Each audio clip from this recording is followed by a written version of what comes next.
Here in part 2, we're just continuing right along with where we left off. Before we get to example 3, I just wanted to point out a couple of things in this example, and then we'll get back to it. When we factor a trinomial, of course, sometimes you'll have negative coefficients, and the rules about these are kind of the same. Like, we've got to find a combination that works.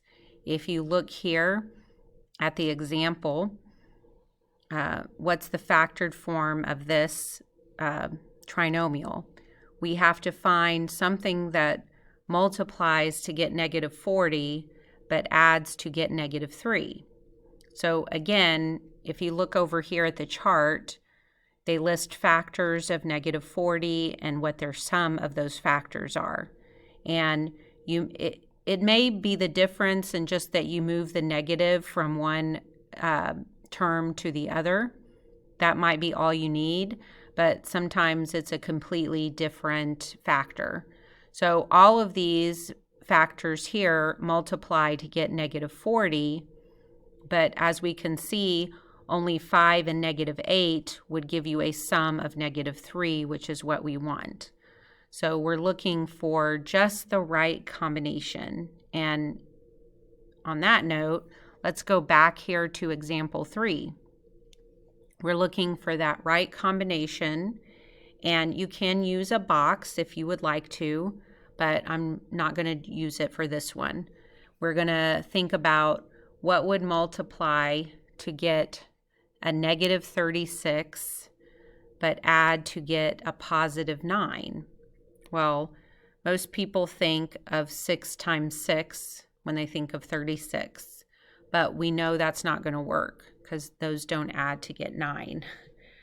So we've got to think about numbers still that multiply to get 36, but are going to give me kind of a large sum here in the middle. So we also have, I'm thinking 12 times 3. That might be the option we're looking for here. So if I do 12 times 3, I'm just going to write this to the side, thinking about this out loud. I know those multiply to get 36, but it needs to be a negative 36, but then this needs to be a positive 9.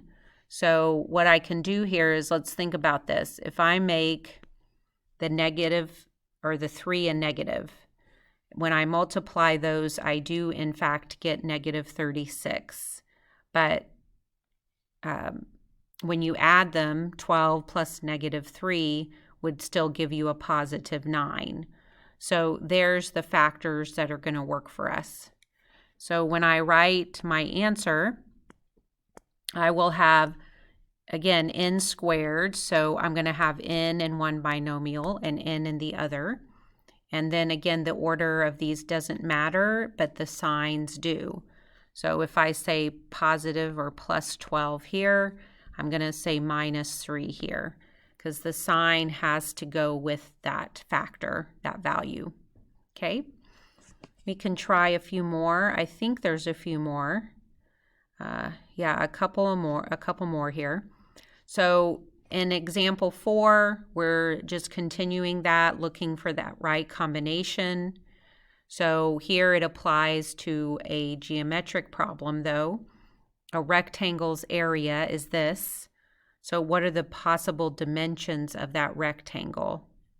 So let's say, again, we have to find factors of 72 that would multiply to get negative 72, but would add to get negative 1. That would be the sum in the center.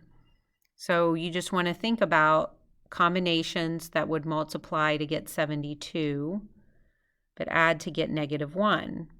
Now, one way to do that is to just start listing factors, like 1 and negative 72. Now, that's not going to give you negative 1, but, we'll go from there. Maybe 2 and negative 36. We have 3 and 24, 4 and 18, You can just keep going through everything that multiplies to get 72 till it's going to end up giving you 1. And that's going to be 8 and 9. That will give me 72. So if I make the larger number negative, so make that 9 negative 9, they would multiply together to get negative 72, but when they add, you get a sum of negative 1. So that would be the right combination. But sometimes you do have to just start listing out all the possible factors until you find the one that works. That's just how it is sometimes. So again, I would have a binomial times a binomial, x squared, so I have x and x, and then I'm going to have one that has plus 8 and one that has minus 9 to make sure I have the right signs so that they will make that trinomial. And you can always check by FOIL or distributive property because you should end up with what you started with. So it's something, if you're not quite sure, that's something you can always do to check your answer, okay? The last one here has another box with it, so might as well use the box with that one for that last example. What is the factored form? So if we're going to use the box, I'm going to put my first term in this box, and then the last term is going to be here, negative 27n squared. Notice I now have 2 variables. That's okay. We can handle that. So again, you're going to just ask yourself what multiplies to get the last term but adds to get the middle term. We've got to find that combination. So I've got to think about what multiplies to get a negative 27n squared. So again, you could just start listing all the possible combinations. I know that 9 times 3 is 27. And if the larger number is positive and the smaller number is negative, then they'd multiply to get negative 27, but add to get a positive 6. And then I just need to remember there's an n with it. So when I put my factors here, like this would be 9, I'm going to put an n with it. And the negative 3, I would also put an n with it. And then when we go across and find our GCF, or go up and find our GCF, I know that m squared is just going to be m times m. The negative is closest, so that negative carries. And then what's my GCF here? Well, it's 3n, because they both share at least one n in common. And then when I go across, they both share 9, but they also both share an n as well. And then remember, the outside is your solution. So there's my binomial times my binomial.